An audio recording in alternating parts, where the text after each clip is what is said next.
নমস্কার। আজকে আমি যে ব্যাপারটা নিয়ে আপনাদের সামনে কথা বলতে এসেছি সেটা হচ্ছে যে বদলে যাওয়া বাঙালি পাঠকের রুচি। আমাদের মতো যারা বাংলা বই পড়তে ভালোবাসেন, গত ৪০-৫০ বছরে তাদের কিন্তু ওই পড়ার রুচি অনেক বদলে গেছে। তো আজকের যুগেও যারা বাংলা বই পড়ছেন, বাংলা কবিতার বই হোক, বাংলা উপন্যাস হোক, গল্প হোক, রহস্য রোমাঞ্চ হোক, যাই হোক, তো তারা তো অবশ্যই ধন্য বাঁধারহ। কারণ এই ইলেকট্রনিক মিডিয়ার যুগে এই টিভি, ইন্টারনেট আরও নানা রকম যে সমস্ত উত্তেজনার সামগ্রী, মানে কি বলে, বিনোদনের সামগ্রী বাজারে রয়েছে, তার মধ্যেও যারা গুটিকয় মানুষ বাংলা বই পড়েন, তারা তো অবশ্যই বাঙালি ভাষাটাকে এখনো বাঁচিয়ে রেখেছেন এবং আগামী দিনেও রাখবেন সেটা আশা করি। তবে বাঙালি পাঠকের রুচি যেটা বলছিলাম সেটা অনেকটাই গত ৪০-৫০ বছরে বদলে গেছে। তো সেই ব্যাপারে আপনারাও সবাই ওয়াকিবহাল। তো তার সঙ্গে সেই কথাগুলো বা হয়তো আপনারা যে ব্যাপারগুলো ওয়াকিবহাল সেই ব্যাপারটা নিয়ে হয়তো দু একটা কথা বলবো, বা তার সঙ্গে আপনাদের মনে হতো যে আমি আমার নিজের কথাও দু একটা বলতে পারি আর কি, যেটা হয়তো আপনাদের কাছে নতুন বলে মনে হতেও পারে, নাও পারে। তো আজ সেই ব্যাপারটা নিয়ে আমি কথা বলতে চাইছি যে আজকের যুগে যে শুধুমাত্র সাহিত্য বদলে গেছে নয়, আমাদের সমাজ, আমাদের মনস্তত্ত্ব, আমাদের সময়ের চরিত্রও বদলে গেছে এবং সেই জন্যেই আজকের যুগে সাহিত্য এবং পাঠকের রুচিও বদলে গেছে। বইয়ের ধরন পাল্টে গেছে মানুষের আসলে চাহিদার কারণেই আর কি। মানুষের চাহিদার কারণেই মানুষ মানে পাঠকের চাহিদার কারণেই বইয়ের ধরনটাও বদলে গেছে। একটা সময় ছিল যখন বাঙালি পাঠক গল্প পড়তেন বা উপন্যাস পড়তেন, সাহিত্য পাঠ করতেন, কবিতা পাঠ করতেন ভাবার জন্যে। গল্প মানেই শুধু ঘটনা নয়। গল্প মানে শুধু ঘটনা নয়, চরিত্রের মনস্তত্ত্ব, সামাজিক টানাপোড়েন, নৈতিক দ্বন্দ্ব, সম্পর্কের সূক্ষ্মতা, এইগুলো মানুষকে বিচলিত করতো, নাড়া দিয়ে যেত।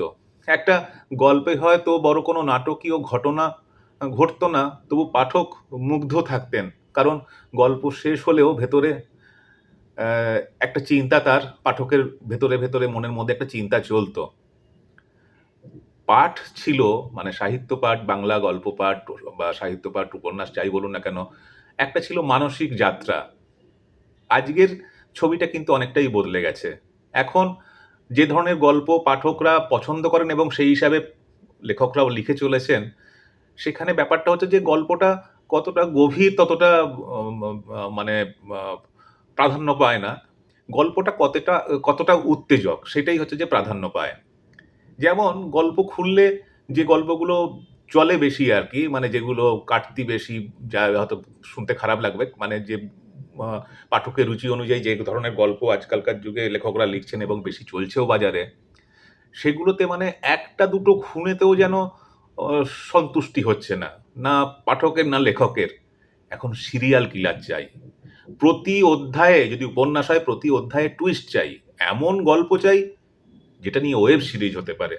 অর্থাৎ সাহিত্যকে আমরা এখন শুধু আর সাহিত্য হিসাবে দেখছি না, সম্ভাব্য স্ক্রিন কনটেন্ট হিসেবেও বিচার করছি। ফলে লেখার ধরনও বদলে যাচ্ছে।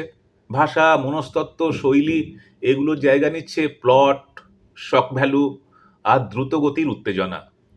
প্রেমও বদলে গেছে সাহিত্যে। একসময় ফুল, প্রজাপতি, চিঠি, নীরব দৃষ্টি এসব দিয়ে প্রেমের রস তৈরি হতো। হ্যাঁ, আর এখন প্রেমকে আজকের যুগে সেই ধরনের প্রেমকে ধীর গতির প্রেম বা অচল বলে মনে করেন লোকে। এখন চাই বন্যতা। মানে প্রেমের মধ্যেও চাই বন্যতা, নিষিদ্ধ সম্পর্ক, মানসিক অস্থিরতা, শরীরী টানাপোড়েন। কারণ আমরা এখন এমন একটা যুগে বাস করছি, সেখানে অনুভূতির থেকেও উত্তেজনা বেশি বিক্রি হয়। এখানে আরেকটা বড় পরিবর্তন এসেছে বইয়ের জগতে, যেগুলো বইমেলায় গেলে বোঝা যায় বেশ ভালো করে, সেলিব্রিটি সংস্কৃতি। আগে বই কিনতাম আমরা লেখকের সাহিত্য গুণ দেখে। এখন অনেক সময় বই বিক্রি হয় লেখকের পরিচিতি কতটা, তার উপরে নির্ভর করে। লেখক কি অভিনেতা, না খেলোয়াড়, না ইউটিউবার, না স্ট্যান্ড আপ কমেডিয়ান, এইসবগুলোও বিবেচ্য আজকের যুগে। সাহিত্যগুণ গৌণ হয়ে গেছে। পরিচিতি, লেখকের পরিচিতিটাই মুখ্য হয়ে উঠেছে। বই যেন এক প্রকার ব্র্যান্ড প্রোডাক্ট। এর ফলে সমস্যাটা হলো ভালো লেখার জন্যে যেমন দক্ষ লেখক দরকার, তেমনি দরকার ধৈর্যশীল চিন্তাশীল পাঠক। তো পাঠকের রুচি অনুযায়ী লেখকের লেখাকে বদলাতে হচ্ছে। কারণ যারা শুধুমাত্র লেখেন তাদের তো বইটা কতটা বাজারে চলবে সেটাও বিবেচ্য হয়ে হয়। যদি পাঠক শুধু তাৎক্ষণিক রোমাঞ্চ খোঁজেন তাহলে প্রকাশকও সেই ধরনের বইতেই বিনিয়োগ করবেন। ধীরে ধীরে গভীর সাহিত্য মানে দূরেই সরে যাবে। ভালো লেখক লিখতে চাইবেন, কিন্তু পাঠক সংখ্যা কমে গেলে কি হবে?